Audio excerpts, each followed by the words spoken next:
CAR T cells generate high initial responses in patients with relapsed precursor B-cell acute lymphoblastic leukemia, or BALL. However, we don't really yet know the clinical characteristics associated with durability of response to see who optimally benefits. I am here with Dr. Jae-Hong Park, who is an MD and hematologist, oncologist, and an assistant attending physician at Memorial Sloan Kettering Cancer Center. First, the why and the how of this study. You're reporting a couple of studies here, but let's talk about the first one. You have data on like 51 patients, if I remember right. For the clinical paper, there's 53 patients, yep. Okay, so you added a couple since the abstract. Correct, that's right. So what did you find? What are you looking at specifically? So the first abstract, the presentation that we're looking at is kind of looking at, we know that the CAR T cells, as you mentioned, CD19 targeted CAR T cells work very well in adult patients with a relapsed or refractory B-cell acute lymphoblastic leukemia and ALL. With the CR rate is typically in the ranging of 70 to 80%, but what we don't know is it's a particular subset that tends to have a better benefit in terms of the long-term response or the survival. So in a way, so initial complete response that is measured at day 28 or 1 month is good, but are these remissions durable? And if so, is a particular subset of the patients who are more likely to get that durable benefit, because the toxicity associated with this therapy is not insignificant also. So if we can identify a patient population who get less toxicity but more benefit, clinical benefit, then that's really the patient population that we should be concentrating on for this type of treatment. So with these 53 patients, what did you learn? So we've learned that the patients who have a low disease burden at the time of T-cell infusion, and we defined it as less than 5% blast in their bone marrow, particularly did well in terms of the same complete response rate, immediate outcome at month 1, but they also got less toxicity in regards to cytokine release syndrome or neurotoxicity, which are the two most common treatment-related toxicities.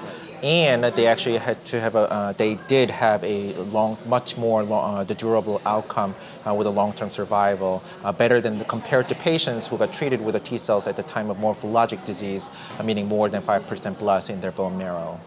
So your findings kind of strongly support the early incorporation of CAR T therapy before morphologic relapse? Correct. So if it's a less toxicity, more long-term benefit, so then the minimal disease or low disease burden patients, which is more likely to identify them in the earlier lines of a treatment, meaning the vigilant kind of surveillance for these patients at the level of the MRD, minimal residual disease rising, that may be the best setting for this particular T-cell 1928 zeta CAR T-cell therapy will be most suitable to really get to maximize the potency of these T cells and also the safety of these T cells.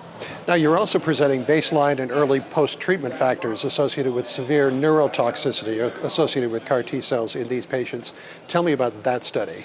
Sure. So severe neurotoxicity is neurotoxicity in general is one of the two most common treatment-related toxicities associated with CD19 targeted CAR T cells.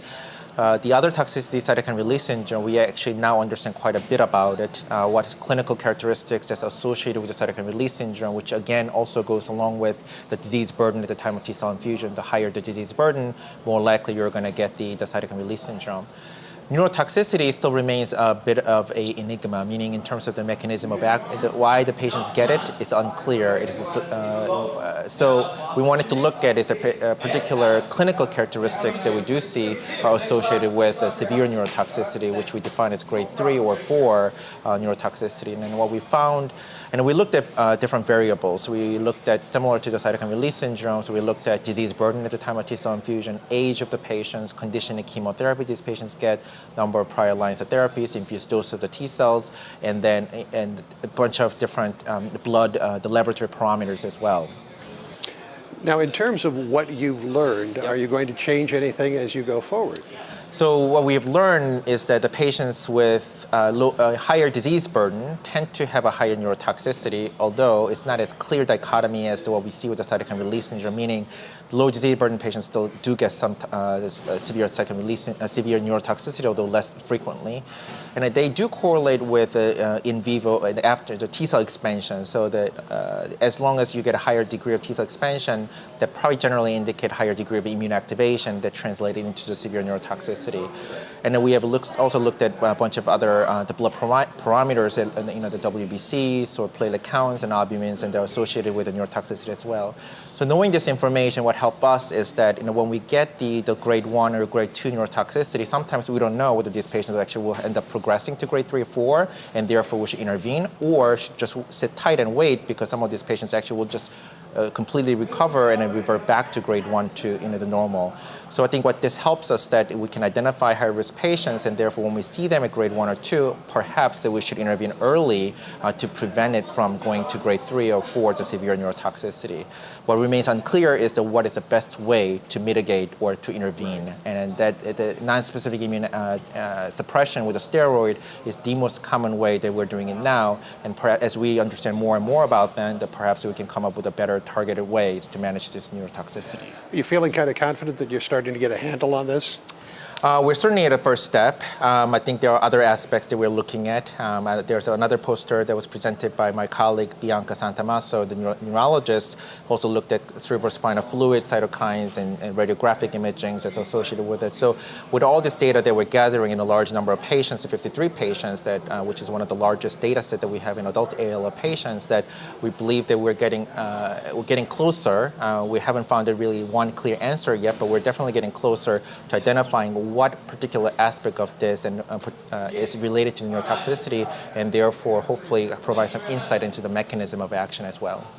Well, we've identified a variety of big news stories out of this meeting, so please check online and in print for ASH Clinical News. I'm Rick McGuire.